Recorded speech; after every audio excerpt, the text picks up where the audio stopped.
Hi everyone, welcome to a new episode of How It Could Be Working as a Consultant.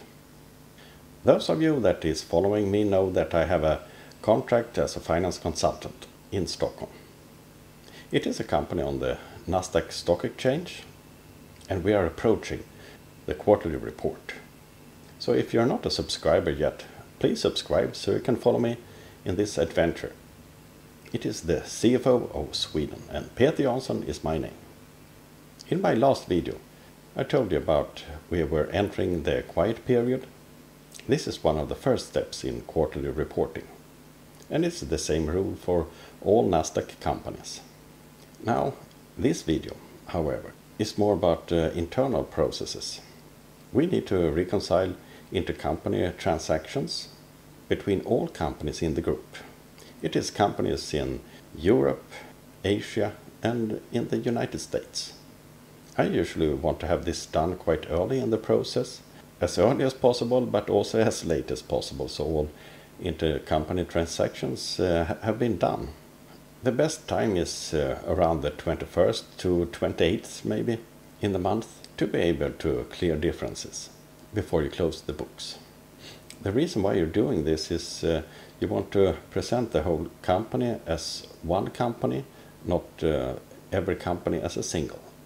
So in this perspective, you need to eliminate all intercompany transactions, because you're only allowed to present in your reports what you actually send to an end consumer or to another company.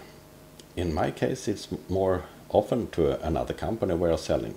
We are selling parts of our stock to some American companies that we own. We are not allowed to have that as a turnover or a revenue. It has to be eliminated. The American companies, however, they will assemble this stock and sell it to other companies in the United States. And it is the companies in the United States that we own that will get the revenue. All this is so obvious nowadays, but in the beginning of 1920s and way into 1930s, this was not by law.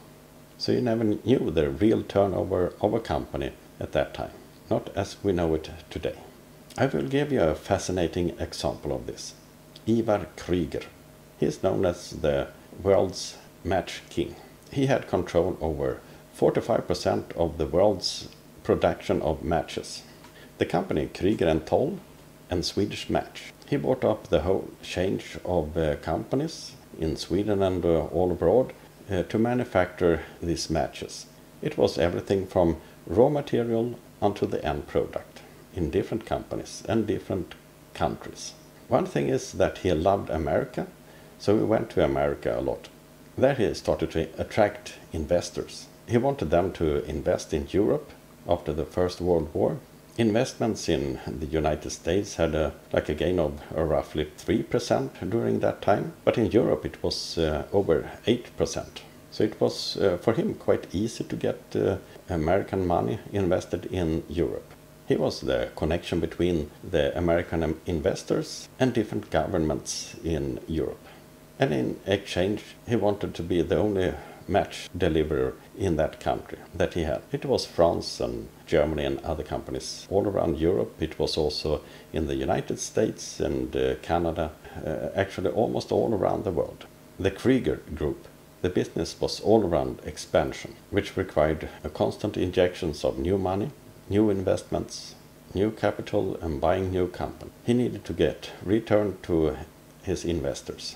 The companies that he bought was quite highly valued because now they were in a match industry company that was the biggest in the world. His companies was worth roughly $1 billion American dollars in today's worth. So he would be one of the biggest companies in the world actually. He would be in the Fortune 500 in the world. And then it is believed that he took his own life in Paris in 1932, where I don't agree at all in that assumption. Because it's so much into this than you actually see. I'm quite certain that he was killed. It's so much money involved. One of the reasons that I think like this is he survived the Wall Street crash in 1929. He also survived the recession that followed after for several years. And he also met a woman that he was very fond of. and he was planning his future. So I really don't think he just killed himself. But in this so-called connection to the Kreuger crash, when Kreuger Group collapsed because he was dead now, Kreuger and Toll company in Sweden went bankrupt in 1932. Several shortcomings were exposed at that time, that the Swedish Company Act from 1910 didn't work sufficiently. So an update of that is followed by the experience of this Kreuger and Toll. It had a major role in updating this law. They started to work on this in 1930s, but World War II interrupted everything, so it was postponed until 1948. Then it came to place. The law really tightened up the rules regarding formation of a company and how to elimination of intercompany transactions, that you can't move assets and capital between companies in the group. But now, for me, I have reconciled the companies in the group just according to law. It is most common that it is some misunderstanding when the transaction have been and in what currency rate. But now it's in place. We can soon proceed to the next step in closing of this quarter.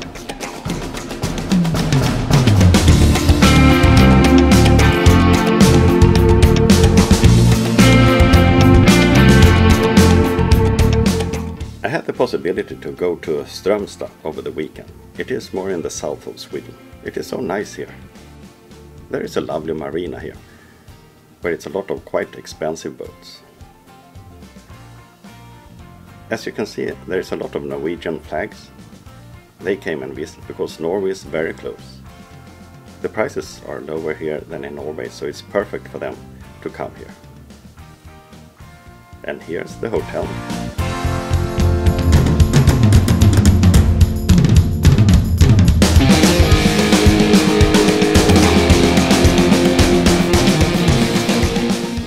This is the room that I had during the stay.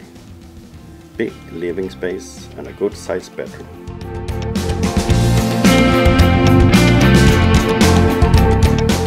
The balcony where you can see the marina is a plus, of course.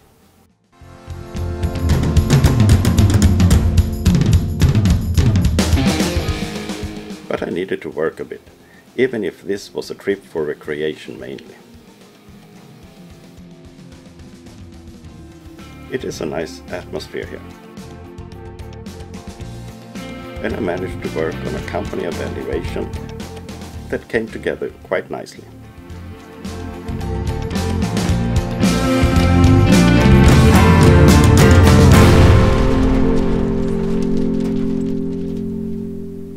I hope to see you next time.